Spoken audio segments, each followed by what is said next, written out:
जन जन की है यही पुकार, जन जन की है यही पुकार। अशोक शाह जी आपकी बार।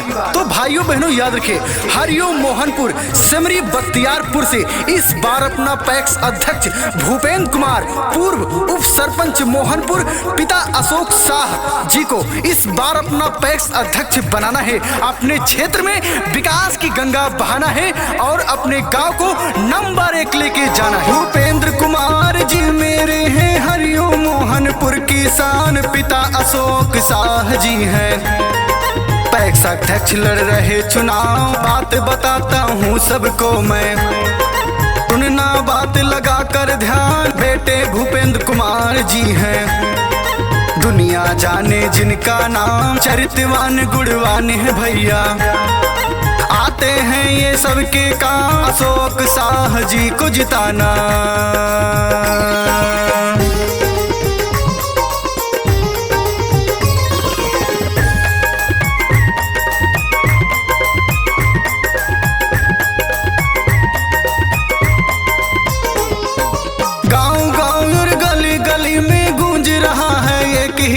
भूपेंद्र भैया, भूपेंद्र भैया आते हैं जो सबके काम, सबको खुशियां बांट के चलते।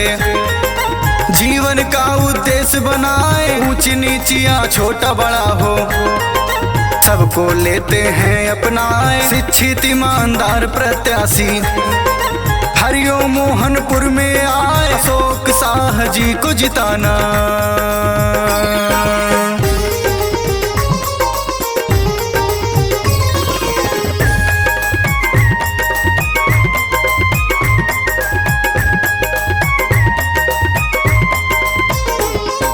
किसानों के हित के लिए उतरे हैं भैया ये मैदान, इनका ये प्रयास रहेगा खुशी रहे हर एक किसान। पैक्स अध्यक्ष पद के लिए हैं सबसे अच्छे उम्मीदवार, अशोक शाह जी अपने हैं। सच्चे ईमानदार इंसान, जन जन की सेवा करते हैं, नहीं देते ये समय का ध्यान, अशोक शाह जी को जिताना।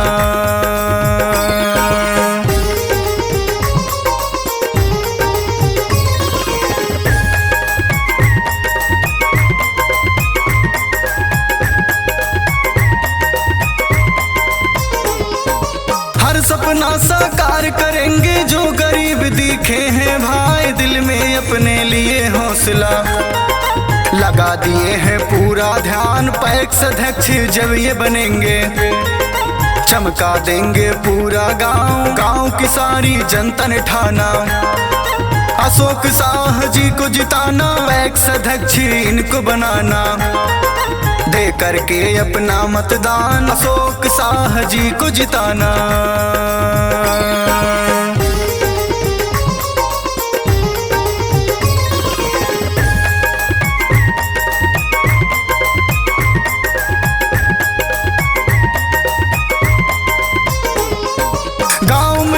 सुविधा होगी अशोक जी का है ये ऐलान, भूपेंद्र कुमार जी संग में है, लगा दिए हैं पूरी जान, सुबह शाम मेहनत करते हैं।